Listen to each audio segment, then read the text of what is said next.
जी, नमस्कार दोस्तों। स्वागत है आपका आपके यूट्यूब चैनल आसू जूम नॉलेज पर। आई होप आप सभी बहुत अच्छे होंगे और अपनी पढ़ाई को बेहतरीन तरीके से कर रहे होंगे। साथियों, आज हिंदी का हमारा प्रैक्टिस सेट 2 रहने वाला है। इससे पहले हम प्रैक्टिस सेट 1 कंप्लीट कर चुके हैं। तो आज प्रैक्टिस सेट 2 करने वाले हैं, जिसके अंतर्गत हम 40 क्वेश्चनों की प्रैक्टिस करने वाले हैं। ठीक है?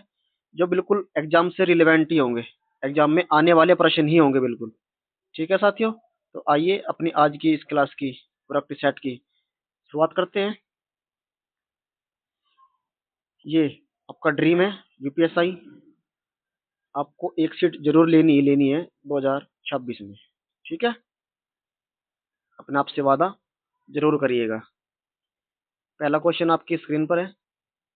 बताइए, आपको एग्जाम से रिलेवेंट कंटेंट ही दिया जाएगा, आप चिंता बिल्कुल भी मत करिएगा।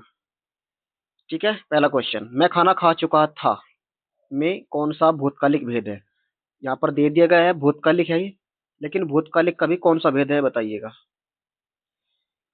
अगर आप ये 40 से प्रैक्टिस सेट कर लोगे मित्रों, तो हिंदी में आपको कोई नहीं रोक सकता। 40 में से 40 क्वेश्चन बिल्कुल आप करके आओगे। ठीक है? बताइए। पहला क्वेश्चन है, मैं खाना खा चुका था। इसमें कौन सा भूतकालिक भेद है? पूर्ण भूत, सामान्य भूत, संदिग्ध भूत या फिर आसन्न भूत? आसन्न भूत तो नहीं होगा, सामान्य भूत भी नहीं होगा। क्यों नहीं होगा? क्योंकि सामान्य भूत और आसन्न भूत में चुका था, चुकी थी नहीं आता। खाना खा चुका था, तो इसका ऑप्शन ए ही सही माना जाएगा, पूर्ण भूत। ऑप्शन ए इसका सही जवाब हो जाएगा। साथियों, आपसे गुजारिश रहेगी, क्लास को लाइक जरूर करिएगा। ठीक है? और चैनल को सब्सक्राइब और बेल आइकन को प्रेस जरूर कर लीजिएगा, ताकि आने वाली हर क्लास की नोटिफिकेशन आपको समय से मिल जाए। दूसरा क्वेश्चन है, इनमें से यौगिक सार्वनामिक विशेषण, यौगिक यौगिक होना चाहिए और सार्वनामिक विशेषण भी होना चाहिए। बताइए, इनमें से कौन सा उदाहरण है उसका? वह किताब फटी हुई है, गलत। यह घर मेरा है, यह घर मेरा है, जी ये भी नहीं होगा। कोई आदमी रो रहा है, अनिश्चय की बात है। ऐसा आदमी नहीं देखा, ऐसा आदमी। साथियों, इसमें ऐसा, वैसा, जैसा, कैसा, ऐसे शब्दों को तो देखने को मिलते हैं यौगिक में। ठीक है? तो इसका जो ऑप्शन डी है, वो बिल्कुल सही जवाब हो जाएगा। ऐसा आदमी नहीं देखा। हिंदी में आप 100 के 100 नंबर लाओगे, गारंटी है मेरी। नेक्स्ट क्वेश्चन, यूपीएसआई में। और आपको बता दें साथियों, ये हमारी क्लास है यूपीएसआई के लिए। Constable, PSC, jail warder, fireman, कितनी भी वैकेंसी क्यों ना हो, सभी के लिए बहुत ही सफिशिएंट रहती है। ठीक है? बताइए, महावीर प्रसाद द्विवेदी जी इनमें से किस पत्रिका के संपादक थे? महावीर प्रसाद द्विवेदी। तो उससे पहले आप बताइएगा, जो कवि वचन सुधा है, ये हरिवंश राय बच्चन की है या फिर भारतेंदु हरिश्चंद्र की है? ठीक है? और आपसे पूछा गया क्वेश्चन में, महावीर प्रसाद द्विवेदी इनमें से किस पत्रिका के संपादक थे? जी, सरस्वती सरस्वती जो पत्रिका है, ये इन्हीं की है। और ये कब प्रकाशित हुई थी? 1903 में। ठीक है? 1903 में इसका संपादन किया गया था। और इसके महावीर प्रसाद द्विवेदी जी की ये पत्रिका है। नेक्स्ट, इनमें से कौन सा जो शब्द है नदी का पर्यायवाची नहीं है? नदी का पर्यायवाची इनमें से कौन सा शब्द नहीं है? बताइए। सरिता बिल्कुल है। आपदा, आपदा तो विपत्ति को कहते हैं। आपदा विपत्ति होती है, विपत्ति यानी संकट। निम्नगा भी होता है और आपगा भी होता है। वर्तनी पर आपको फोकस रखना है। आपदा और आपगा में अंतर है, बहुत ज्यादा है। तो इसका जो आंसर होगा वो ऑप्शन बी हो जाएगा। आपसे पूछा गया था कि इनमें से कौन सा विकल्प ऐसा है जो नदी का पर्यायवाची नहीं है, तो ऑप्शन बी इसका सही जवाब हो जाएगा। बाकी नदी के पर्यायवाची होते हैं तटिनी, दरिया, सलीला, तरंगिणी, आपगा, वाहिनी और प्रवाहिनी। ठीक है? नेक्स्ट क्वेश्चन पर चलते हैं। सर्वनाम के कुल कितने भेद होते हैं? सर्वनाम बताइए। 5, 6, 7, 8। सर्वनाम के कितने भेद होते हैं? तो जो सर्वनाम के जो भेद की संख्या होती है 6। और कौन कौन से होते हैं? पुरुषवाचक सर्वनाम, निश्चयवाचक सर्वनाम, अनिश्चयवाचक सर्वनाम, संबंधवाचक सर्वनाम, प्रश्नवाचक सर्वनाम और निजवाचक सर्वनाम। ये होते हैं हमारे 6 सर्वनाम। ठीक है? तो इसका ऑप्शन भी सही विकल्प हो जाएगा। नेक्स्ट क्वेश्चन पर चलते हैं। सकर्मक क्रिया में इनमें से किस पर प्रभाव पड़ता है? सकर्मक क्रम के साथ, सकर्मक यानी कि स का मतलब ही है क्रम के साथ। तो इसमें किसका प्रभाव पड़ता है, किस पर प्रभाव पड़ता है? तो इसमें साथियों सिंपल सी बात है, क्रम पर प्रदान पड़ता है। ठीक है, सकर्मक में क्रम पर प्रदान पड़ता है और अकर्मक में क्रम पर प्रदान नहीं पड़ता। किस पर पड़ता है फिर?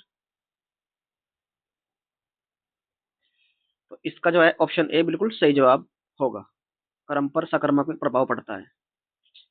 निरही का संधि विच्छेद क्या होगा? बहुत इंपॉर्टेंट है, क्योंकि ये विसर्ग संबंधी संधि विच्छेद दिया गया है। तो निरही का जो संधि विच्छेद होगा क्या होगा?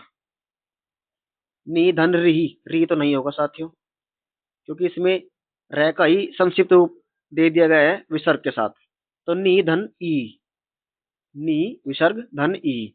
ऑप्शन बी इसका सही विकल्प हो जाएगा। ऑप्शन बी इंपोर्टेंट है, ध्यान रखना है आपको। सर्वनाम की उपयुक्त परिभाषा कौन सी है? बताइए। क्रिया के स्थान पर प्रयुक्त होने वाले शब्द सर्वनाम। क्या यह बात सत्य है? जी नहीं, गलत बात है। विशेषण के स्थान पर? जी नहीं, विशेषण के स्थान पर भी नहीं होता सर्वनाम का प्रयोग। लेकिन जो सर्वनाम का प्रयोग होता है वो संज्ञा के स्थान पर जरूर हो सकता है। ऑप्शन सी दिया गया है, संज्ञा के स्थान पर प्रयुक्त होने वाले शब्द। ये सिंपल क्वेश्चन था, आपको पता ही होगा। हमारा चौथा विकल्प भी इसका गलत है, तो ऑप्शन सी इसका सही जवाब माना जाएगा। संज्ञा के स्थान पर प्रयुक्त होने वाले शब्द को ही हम सर्वनाम कहते हैं। वर्तनी का क्वेश्चन है, किस शब्द की वर्तनी शुद्ध है? बताइए। द्वारका, द्वारिका, दवारका, द्वारिका। रीका तो नहीं होगा। दवारका गलत है। द्वारिका ई की साथियों, ये द्वारिका में ई की मिली, छोटी की मिली नहीं आती, छोटी ई नहीं आती। द्वारका का जो सही वर्तनी होती है वो होती है ऑप्शन ए, द्वारका। तो इसका 90वें सवाल का जो राइट आंसर होगा वो होगा द्वारका। नेक्स्ट, क्रमवाचक विशेषण का उदाहरण कौन सा है? बताइए। दूसरा, दोनों, दूना, दो। इसमें साथियों 4-5 टाइप बनते हैं, क्रमवाचक से संबंधित हो गया। ठीक है, और इस 4-5 इसके प्रकार बनते हैं, वो हम आने वाले क्लास में जरूर कंप्लीट कराएंगे। लेकिन यहाँ पर आपसे पूछा गया है क्रमवाचक विशेषण का उदाहरण कौन सा है। हमारी कोशिश ये रहती है कि आपको इस प्रैक्टिस सेशन के तहत बहुत कम समय में अधिक से अधिक चीजों की प्रैक्टिस करा दिया जाना। बताइए। तो क्रमवाचक जो होता है वो होता है पहला, दूसरा, तीसरा, चौथा, पांचवा, छठा, ये होता है क्रम। और इसमें जो है दोनों ये गलत है, दो गलत है, ये तो संख्यावाचक हो गया दो। दूना ये भी नहीं होगा। इसका जो ऑप्शन ए है दूसरा, ये बिल्कुल सही लिखा गया है, क्योंकि इसने क्रमवाचक पूछा था आपसे। क्रमवाचक, ठीक है, ये समुदायवाचक विशेषण के तहत भी आता है। ठीक है, जो दूना लिखा गया है दूना, दूना ये एक गुणवाचक विशेषण कैटेगरी के अंतर्गत आता है, दूना। ठीक है, नेक्स्ट क्वेश्चन पर चलते हैं। 84 सिद्धों में प्रथम सिद्ध कवि कौन थे? आप जानते होंगे 84 सिद्ध कवि हुए हैं, और इनमें से प्रथम सिद्ध कवि किसको माना जाता है? सबरपा, डोभिम्बा, डोम्बिपा, सरहपा या फिर लुइपा। तो 84 सिद्ध संतों में जो प्रथम सिद्ध कवि हुए हैं वो हुए सरहपा। ऑप्शन सी इसका सही जवाब होगा। Option C Sarahapa.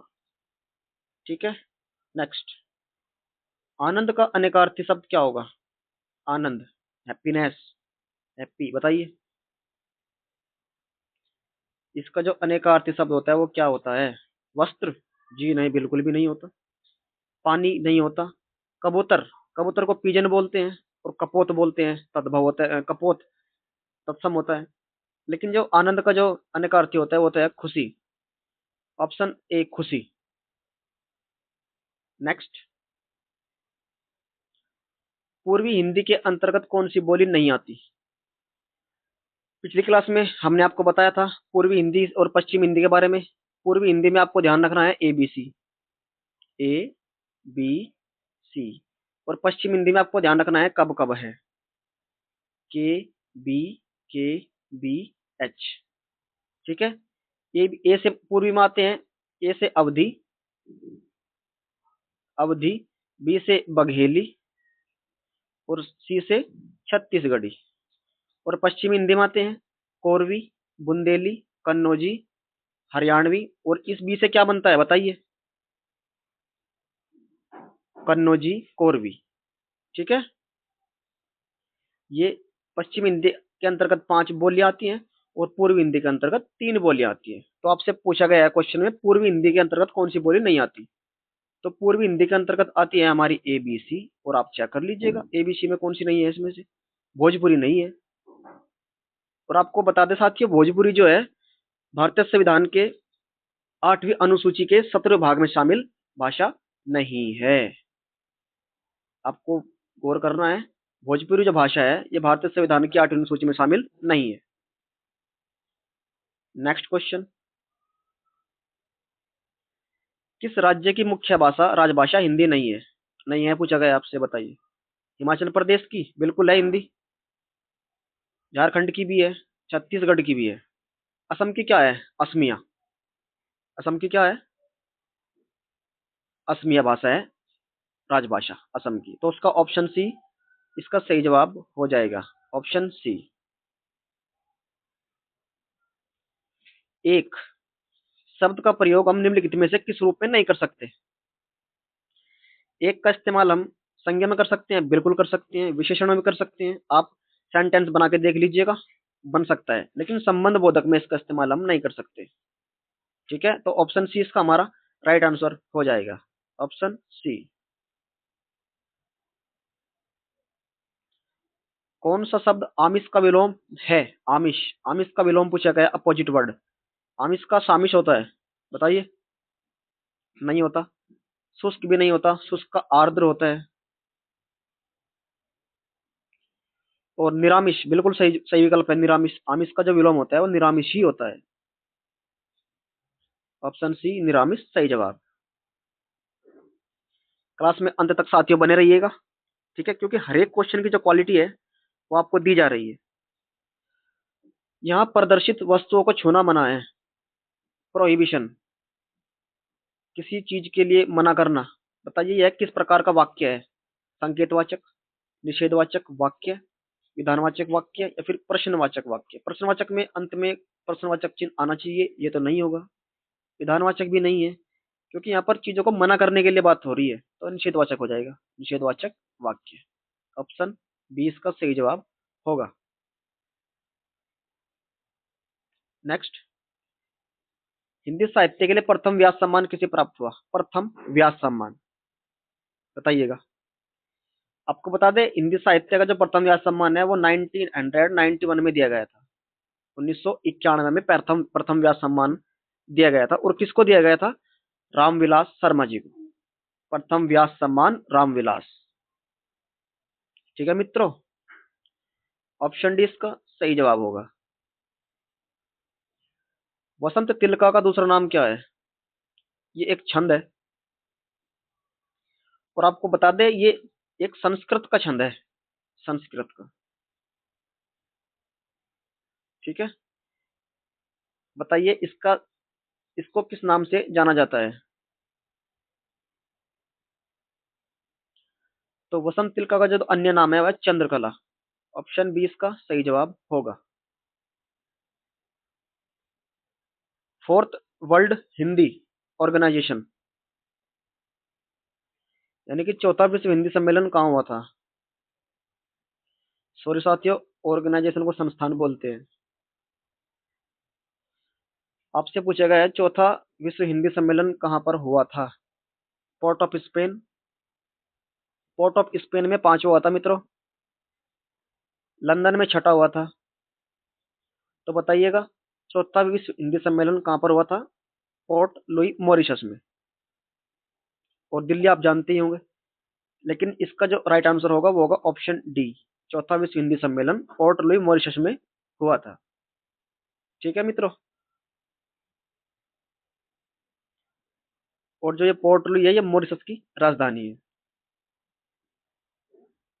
नेक्स्ट, शुद्ध शब्द कौन सा है? रोहिणी, रोहिणी, रोहिणी, रोहिणी। बताइए इनमें से शुद्ध शब्द कौन सा होगा? ऑप्शन ए रोहिणी, बाकी सब गलत दिए गए हैं। नेक्स्ट, मैं परीक्षा लिख चुका था। मैं परीक्षा लिख चुका था किस काल का बोध करा रहा है ये वाक्य? पूर्ण भूत, सामान्य भूत। मैं परीक्षा लिखता था, ये तो हो जाएगा सामान्य भूत। सामान्य वर्तमान काल क्या होगा? मैं परीक्षा लिखता हूँ, ये होगा सामान्य वर्तमान काल। मैंने परीक्षा लिखी, ये होगा आसन्न भूत। लेकिन इसमें दिया गया है मैं परीक्षा लिख चुका हूँ, लिख चुका था, तो ये क्या हो जाएगा? पूर्ण भूत। पूर्ण भूत होगा इसका सही उत्तर। मैं परीक्षा लिख चुका था। ज्ञान राशि के संचित कोश का नाम साहित्य है। उक्ति है, या एक प्रसिद्ध उक्ति, और ये किसकी उक्ति है? बताइए। ज्ञान राशि के संचित कोश का नाम साहित्य है। मैथिली शरण गुप्त, महावीर प्रसाद द्विवेदी, हजारी प्रसाद द्विवेदी, या फिर रामविलास शर्मा।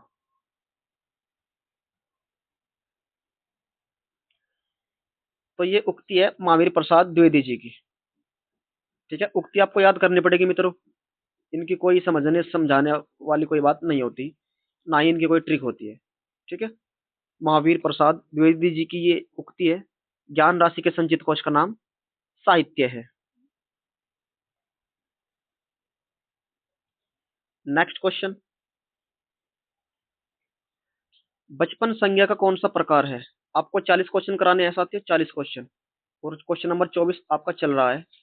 40 में से आपका स्कोर 40 के 40 ही आना चाहिए। बताइएगा, बचपन संज्ञा का कौन सा प्रकार है? जातिवाचक, समूहवाचक, भाववाचक, व्यक्तिवाचक। व्यक्तिवाचक नहीं होगा, क्योंकि एक भाव को दर्शाने वाली बात होती है, तो यहाँ पर हो जाएगा ऑप्शन सी, भाववाचक संज्ञा है बचपन। बुढ़ापा, बचपन, ये सभी भाववाचक संज्ञा की कैटेगरी में आते हैं। ऑप्शन सी इसका सही विकल्प हो जाएगा। साथियों, भाववाचक संज्ञा जो होती है, ये एक ऐसी संज्ञा होती है जिनको ना तो हम छू सकते और ना ही देख सकते। यानी कि ये किसी व्यक्ति की अवस्था, दशा, भाव, विभाव आदि को दर्शाता है। ठीक है, 8वीं अनुसूची मोस्ट मोस्ट इंपोर्टेंट है यूपीएसआई कांस्टेबल और पीएससी के लिए। बताइए, 8वीं अनुसूची में कौन सी भाषा शामिल नहीं है? नेपाली, बोडो, भोजपुरी, उड़िया। मैंने आपको बताया था शायद पहले, दूसरे या तीसरे क्वेश्चन में, कि जो भोजपुरी भाषा है वो संविधान की 8वीं अनुसूची के भाग 17 में शामिल नहीं है। तो इसका आंसर हो जाएगा भोजपुरी। बड़ी ऊटपटांग लैंग्वेज है, भाषा है, बोली है। बाकी बाकी नेपाली, बोडो, उड़िया ये संविधान की 8वीं अनुसूची में शामिल भाषा है। आपसे ऐसे भी पूछा जा सकता है कि नेपाली भाषा के साथ, नेपाली बोली के साथ, नेपाली भाषा के साथ और कौन कौन सी भाषाएं जोड़ी गई थी? तो आपको ध्यान रखना है, नेपाली, मणिपुरी और कोंकणी, ये तीनों भाषाएं संविधान के एक अलग संशोधन के तहत तीनों एक साथ जोड़ी गई थी। ठीक है, और एक है एमएसडीबी, एमएस धोनी बोल्ड, मैथिली, संथाली, डोंगरी, बोडो, ये एक साथ जोड़ी गई थी। और एक सिंगल भाषा है सिंधी, जो एक अलग संविधान संशोधन के तहत जोड़ी गई थी। नेक्स्ट, उपमेय में उपमान की संभावना की जाए, वहां कौन सा अलंकार है? उपमेय में उपमान की संभावना, ओनली पॉसिबिलिटी की बात करी गई है। आपसे यहाँ पर यह नहीं पूछा गया है कि उपमेय को उपमान मान लिया जाए, तो वहां पर तो अलग हो जाएगा। लेकिन यहाँ पर आपसे पूछा गया है कि संभावना की जाए। जहां पर संभावना होती है तो वहां पर उत्प्रेक्षालंकार होता है। उत्प्रेक्षालंकार, उपमेय में उपमान की संभावना। और उत्प्रेक्षा जो अलंकार होता है, इसकी जो पहचान होती है वो जानू, मनु, मनहू, जनहू आदि शब्द आपको देखने को मिलते हैं। ठीक है, यही होता है हमारा उत्प्रेक्षा अलंकार। क्वेश्चन नंबर 27, आच्छादन शब्द में कौन सा उपसर्ग है? साथियों, उपसर्ग आपको पता ही होगा शायद। मूल शब्द होता है एक, और मूल शब्द के जो पहले लगाए जाते हैं वे तो होते हैं उपसर्ग, और मूल शब्द के जो बाद लगते हैं वो होते हैं हमारे प्रत्यय। तो आपसे इस उपसर्ग की बात पूछी गई है। बताइए, आच्छादन शब्द में कौन सा उपसर्ग है? तो आच्छादन में जो उपसर्ग लगाया है वो होता है ए, यानी कि आ। आच्छादन में आ उपसर्ग लगा हुआ है, और इसका जो सही संधि विच्छेद होगा आधन छादन, क्योंकि इसमें च का लोप होता है। ठीक है, नेक्स्ट, गिरिजा कुमार माथुर द्वारा कृत मैं वक्त के हूँ सामने कौन सा पुरस्कार प्राप्त हुआ इन्हें? गिरिजा कुमार माथुर। तो इन्हें जो हुआ था वो होता साहित्य अकादमी पुरस्कार। और कब हुआ था? 1991 में, 1991 में ही हुआ था, जब रामविलास शर्मा को प्रथम व्यास सम्मान दिया गया था, तभी इनको मिला था क्या बोला? साहित्य अकादमी पुरस्कार, ऑप्शन बी। ठीक है, प्रथम व्यास सम्मान मिला था 1991 में ही रामविलास शर्मा जी को।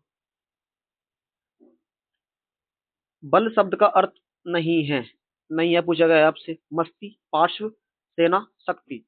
शक्ति का मतलब बल ही होता है, सेना का मतलब भी बल ही होता है, पार्श्व का मतलब बल होता है, लेकिन मस्ती का मतलब कोई बल नहीं होता। तो ऑप्शन ए हमारा सही विकल्प हो जाएगा, ऑप्शन ए।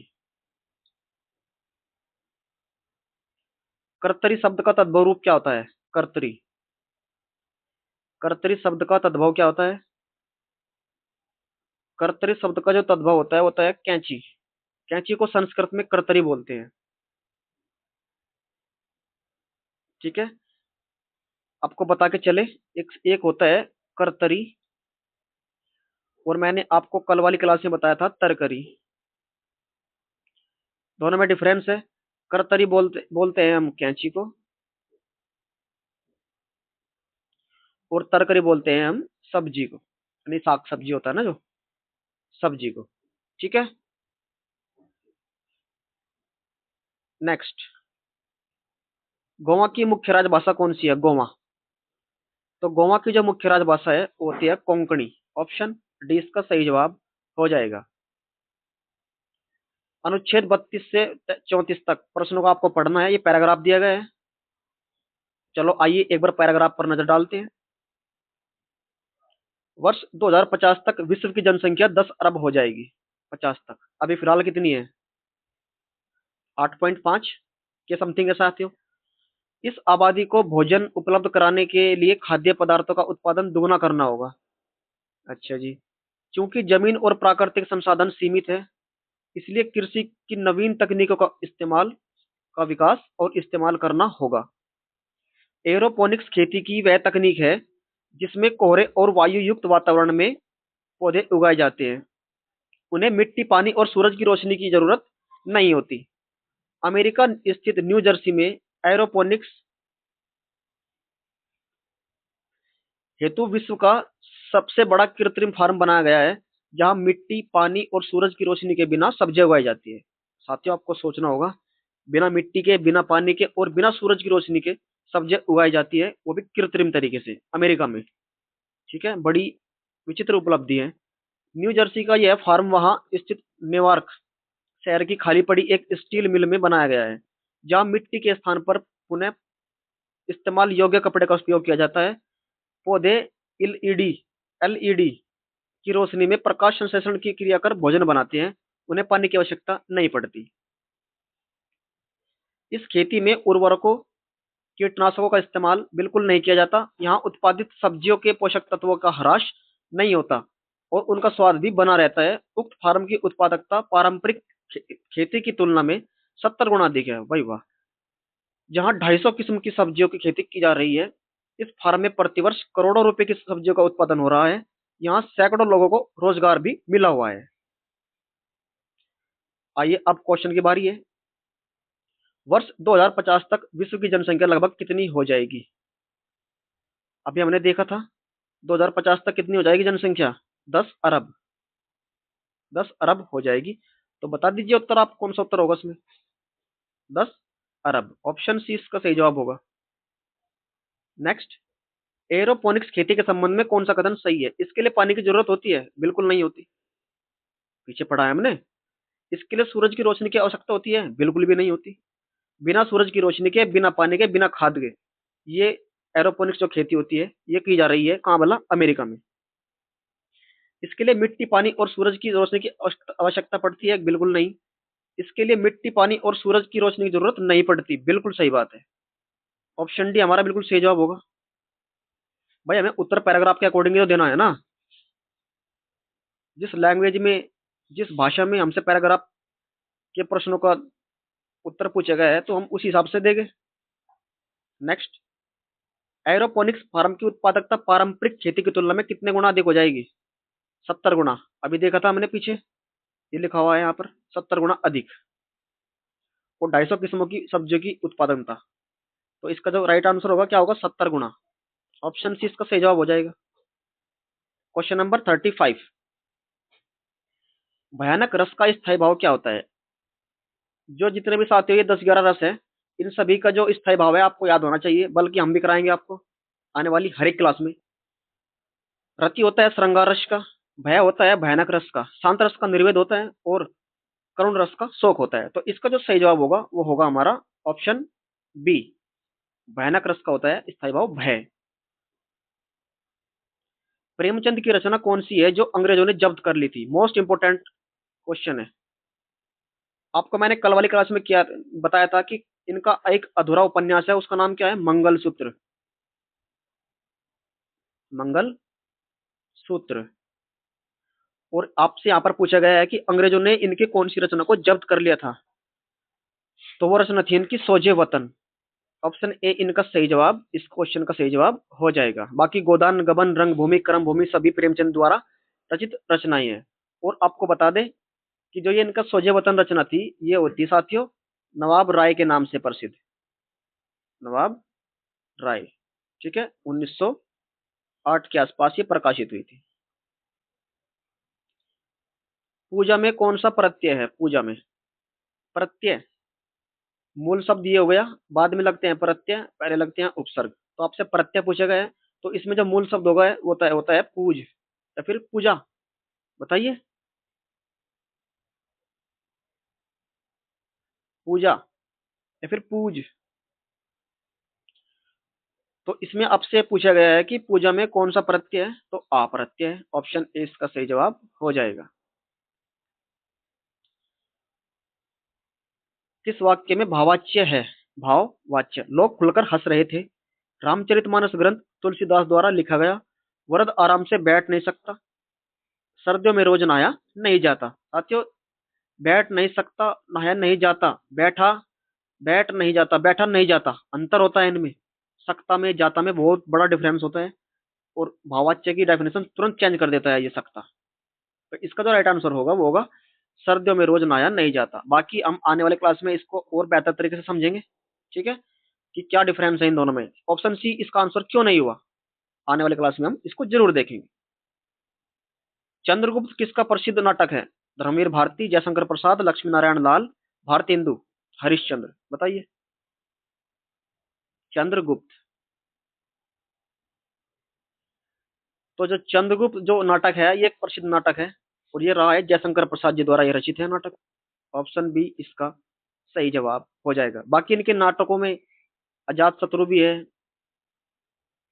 ठीक है, राज्यश्री है, राज्यश्री। जन्मेजय का नागयज्ञ भी है, मोस्ट इंपोर्टेंट है इनका ये। जन्मेजय का नागयज्ञ, कामना। बाकी इनकी रचनाएं है आंसू, झरना, लहर, बहुत रचनाएं हैं साथियों। ठीक है, तो इसका जो राइट आंसर होगा वो होगा हमारा ऑप्शन बी।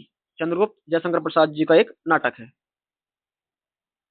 आज का लास्ट क्वेश्चन है मित्रों, बताइएगा। चमड़ी जाए पर दमड़ी ना जाए, इस लोकोक्ति का अर्थ क्या होता है? मैंने आपको कल बताया था कि लोकोक्ति और अनुश्रुति में अंतर क्या होता है। लोकोक्ति और अनुश्रुति में क्या डिफरेंस होता है? जो लोक की उक्ति है उसे तो हम लोकोक्ति कहते हैं, और अनुश्रुति वह चीज होती है जो परंपरा से चली आ रही कोई बात होती है। ठीक है, परंपरा से चली आई कोई बात को हम अनुश्रुति बोलते हैं, और जो लोगों द्वारा की गई उक्ति होती है वो होता है लोकोक्ति। ठीक है, बताइए। चमड़ी जाए पर दमड़ी ना जाए, इसका राइट आंसर क्या होगा? गुंडागर्दी करना, गलत ढंग से कमाई करना, बहुत कंजूस होना, चरम रोग हो जाना। तो इस क्वेश्चन का आंसर आप मुझे हमेशा की तरह कमेंट बॉक्स के माध्यम से जरूर दीजिएगा। ठीक है, और बाकी आप कमेंट में जरूर टाइप करिएगा कि आपको 40 में से आपने कितने क्वेश्चन सही किए। ठीक है, आपका स्कोर आज का क्या रहा, 40 में से आपने कितने क्वेश्चन सही किए। ठीक है मित्रों, तो हमारा ये आज का प्रैक्टिस सेट 2 भी कंप्लीट हो चुका है। आपसे गुजारिश रहेगी साथियों, क्लास को लाइक जरूर करिएगा।